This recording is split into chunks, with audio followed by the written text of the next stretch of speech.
나도 이렇게 하면 이렇게 될 수 있을까? 그런 기대는 하고 왔어요. 옛날부터 여기 원장님한테로만 와요. 다른 병원에는 아직 가보질 않았어요. 그냥 원장님을 믿고 다 맡기는 거죠. 안 그러면 못하죠. 제가 부종이 심하거든요. 부었다 빠졌다는 게 한 몇 년 됐어요. 그러니까 안 부었을 때는 이쁜데 붓기가 쏙 빠지면은 심줄도 튀어나오고 보기가 안 좋더라고요. 손은 안 받아보고 나이가 먹으니까 자꾸 눈밑 지방이 올빼미 눈 마냥 툭 튀어나오더라고요. 그래가지고 요번에 눈밑 지방 제거 수술을 했어요. 여기서 했어요. 옛날부터 여기 원장님한테로만 와요. 다른 병원에는 아직 가보질 않았어요. 그냥 원장님을 믿고 다 맡기는 거죠. 안 그러면 못하죠. 손등은 생각도 못 해봤는데 원장 선생님이 이제 추천해줘갖고 효과가 좋다고 하긴 하더라고요. 70대 할머니 한 거를 보여줬거든요. 딱 하고 났는데 차이가 확 나더라고요. 나도 이렇게 하면 이렇게 될 수 있을까? 그런 기대는 하고 왔어요. 제가 알러지가 있어요. 햇빛을 많이 쬐다거나 뭐 하면 빨갛게 오돌도돌하고 막 그래가지고 그것 때문에도 오고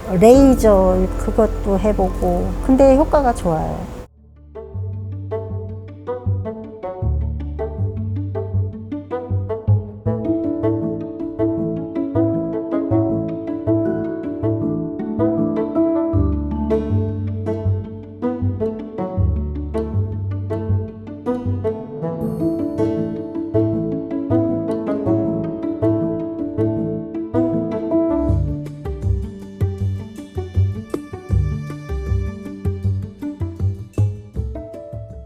손등은 우리 이렇게 만져보면은 이런 데는 푹신푹신하고 여기는 바로 밑에 뼈가 만져지잖아요. 피하지방층도 굉장히 얇고 피부라는 조직의 두께가 지방 포함해서 이런 데는 두툼하니까 주름 잘 안 가는데 여기는 뼈 위에 살짝 얹혀져 있다 보니까 손은 우리가 도구잖아요. 손으로 뭘 하잖아요. 그러니까 예민해야 되니까 여기는 두툼하면 우리가 큰일 날 거 아니에요. 그러다 보니까 손이 노화가 빨리 와요. 피부가 얇다 보니까.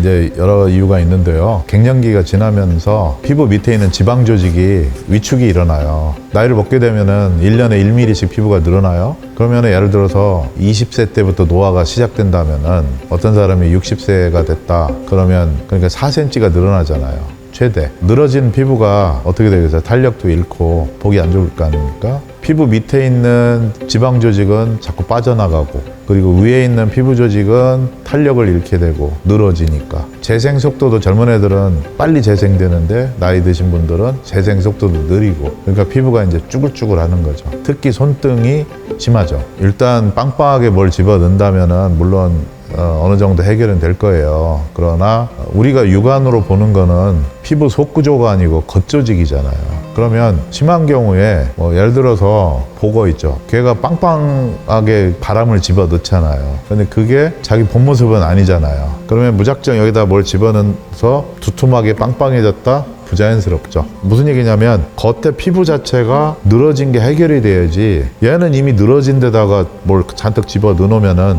어거지로 빵빵해진 것 같은 그런 느낌이 들겠죠. 부자연스럽죠. 그러니까 여기에다가 뭘 넣더라도 겉조직에 대한 타이트닝이 반드시 있어야 돼요. 그래야 자연스러워요. 지방 이식이나 필러 이식의 가장 위험한 부작용은 색전증이라고 돼 있어요. 색전증이라는 게 어떤 거냐면 시술자가 넣다가 잘못해서 혈관 속으로 넣게 되면 피는 계속 막 빠르게 돌아다니고 있잖아요. 필러 조각이나 아니면 지방 조각이 그 안으로 들어갔다. 그러면 사람이 혈관이 굵은 게 있고 가는 게 있을 수 있잖아요. 얘가 돌아다니다가 가는 혈관을 막았다. 그럼 어떻게 되겠어요? 혈류가 안 들어가니까 거기 괴사가 일어나겠죠. 그래서 필러나 지방 조직 같은 경우는 굉장히 잘 해야 돼요. 이루어지는 빈도는 되게 많은 데 비해서 시술자들이 더 주의를 기울여야 된다고 생각해요. 굉장히 흔한 건 아닌데 어쩌다가 보고되는 케이스가 있어요. 일단은 피부를 SRS를 한번 쏘게 되면은 물론 개인 차이가 있어요. 얇은 인조가죽에다 대고 실험을 해보면은 그 인조가죽이 이렇게 줄어드는 게 눈에 보여요. 그러니까 심한 경우는 한 70%까지 줄어들고 한 40~50% 줄 때도 있고 사람마다 이제 다르니까 마치 오징어를 불에 올려놓으면 이만한 오징어가 줄어들잖아요. 딱 그 원리랑 비슷하죠. 근데 얘는 의료기니까 얘를 쐈을 때는 화상을 일으키면 안 되잖아요.